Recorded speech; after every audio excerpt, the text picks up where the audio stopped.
Hey folks, Doom here. Little quick video for you. I was watching a video by YouTuber. This is the video here. Name is J&J True Outdoors Adventures, and he had made a video talking about he was out shooting his 300 Blackout, which is something that I watch just about every new video that comes out on, because as a community of Blackout gunners, we have to stay together. Anyways, he had a brass catcher and was having some problems with it. The rifle seemed to jam a couple times, or I don't know if it was a failure to eject. It was probably what it was. And I noticed that because I had the exact same issue when I believe it's the same brass catcher, and it's one of these jobbers here. I don't know what they call these. They're fairly generic. I think they're made by a lot of different people. I don't know if this is a UTG product or Tapco or whatever, but about a billion different people make them. They're all pretty much the same.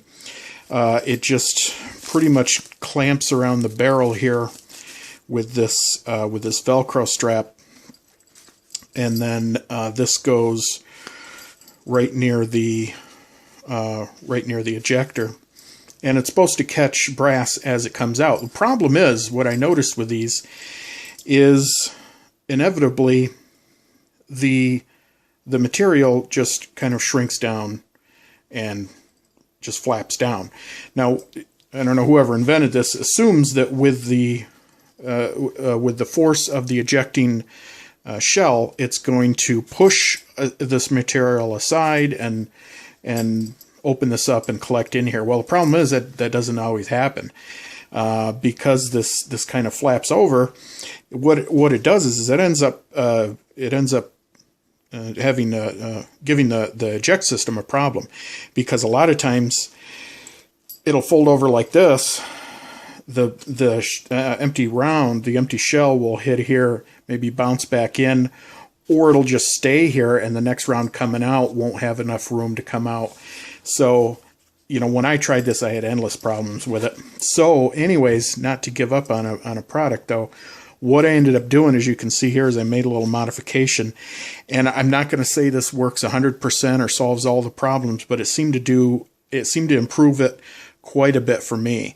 I just took a coat hanger, bent it so you can see it comes around here and here, and I just bent it in a simple V pattern here, put it out there, and then I fixed it with just some zip ties to the material in 3 spots. What this does is it gives it a little bit of form, a little bit of structure, and when you then go to attach this to the rifle, it'll ultimately end up holding this open.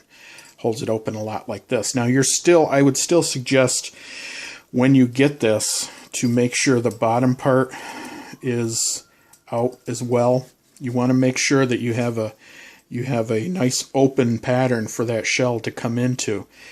And you're probably going to have to empty this a lot, because if it gets too heavy, it's going to start coming back down again.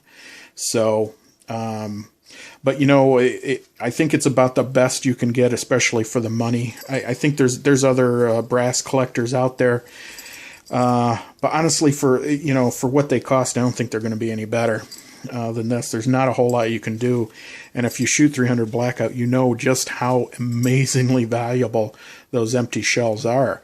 The empty shells, people covet those just as much as the rounds sometimes, because you can load them 3, maybe 4 times, maybe more, if they're still all right. And I gotta say, they're probably, I don't know, they're probably worth maybe $1 a piece on their own, and if you have to make them, it's a huge pain in the ass. So anyone who shoots this definitely wants to save their ammo. So, but anyways, there's a little tip here for a mod for these, to get these to work.